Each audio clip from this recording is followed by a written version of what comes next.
Tuesday. The phone rang. Exhausted from last night's rampage, I must have fallen asleep. I woke up to the phone ringing and ran into the bathroom, stood on the toilet, and flipped open the phone, taped to the ceiling. It was Amy, and I feel so much better. She was really worried about me, and apparently had been trying to contact me since the last time I talked to her.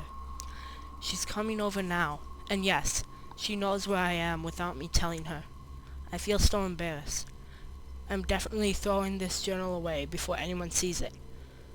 I don't even know why I'm writing this now. Maybe it's just because it's the only communication I've had since God knows when. I look like hell too. I looked in the mirror before I came back in here. My eyes are all sullen. My stubble is thicker, and I look just generally unhealthy. My apartment is trash, but I'm not going to clean it up. I think I need someone else to see what I've been going through. These past few days, I have not been normal. I am not one to imagine things. I know that I have been a victim of extreme probability. I probably missed another person a dozen times. I just happened to go out when it was late at night, or the middle of the day when everyone was gone. Everything's perfectly fine. I know this now. Plus, I found something in the closet last night that has helped me tremendously. A television.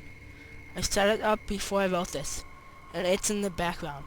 Television has always been an escape for me, and it reminds me that there's a world beyond these dingy brick walls. I'm glad Amy's the only one that could that could respond to me after last night's frantic pestering of everyone I could contact. She's been my best friend for years. She doesn't know it, but I could count the day that I met her along one of the few moments of true happiness in my life. I remember that warm summer day fondly. It seemed a reality from this dark, rainy, lonely place. I feel like I spent days sitting in that playground, not too much old to play, just talking with her, hanging around, doing nothing at all. I still feel like I can go back to that moment sometimes. It reminds me that this damn place is not all that there is. Finally, knock on the door. I thought it was odd that I couldn't see her through the camera I had between the two soda machines. I figured that it was bad positioning, like when I couldn't see out the front door. I should have known. I should have known. After that knock, I yelled through the door jokingly that I had a camera between the soda machines because I was embarrassed myself that I had taken this paranoia so far. After I did that, I saw her image walk over the camera and look down at it. She smiled and waved. "Hey," she said to the camera brightly, giving it a weary look. "It's weird, I know," I said into the mic attached to the computer. "I've had it for a weird few days."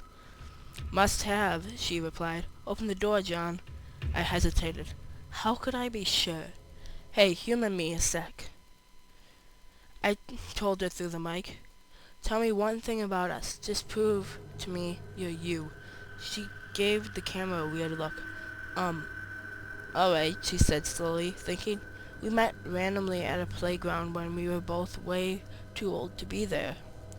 I sighed deeply as reality returned and fear faded. God, I must have been so ridiculous. Of course it was Amy. That day wasn't anywhere in the world except in my memory.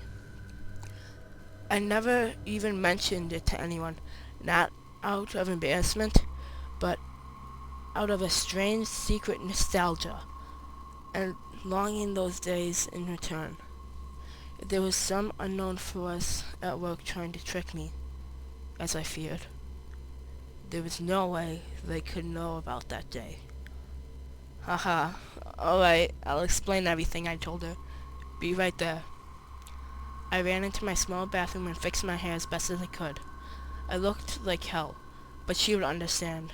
Snickering at my own unbelievable behavior and the mess I made out of the place. I walked to the door, put my hand on the doorknob, and gave the mess one last look. So ridiculous, I thought. My eyes traced over the half-eaten food lying on the ground, the overflowing trash bin, and the bed I tripped to the side looking for. God knows what. I almost turned to the door and opened it, but my eyes fell on the last thing, the old webcam, the one that I used for that eerie, vacant chat with my friend. Its silent black sphere lay haphazardly tossed to the side, its lenses pointed at the table where the journal lay. An overwhelmed terror took me as I realized that if something could see through that camera, it would have seen what I just wrote about that day. I asked her to open for any one thing about us, and she chose the one thing in the world that I thought they, or it, did not know. But it did. Did not know. It did know. It could have been watching me the whole time. I didn't open the door. I screamed. I screamed in uncontrollable terror as I stomped on the old webcam on the floor. The door shook, and the doorknob tried to turn, but I didn't hear Amy's voice through the door. Was the basement door? It made to keep out drafts too thick? Or was Amy not outside? What could have been trying to get in, if not her? What the hell is out there? I saw her on my computer through the camera outside. I heard her on the speakers through the camera outside. But was it real? How could I know? She's gone now, I screamed, and shouted for help. I piled up everything in my apartment against the front door.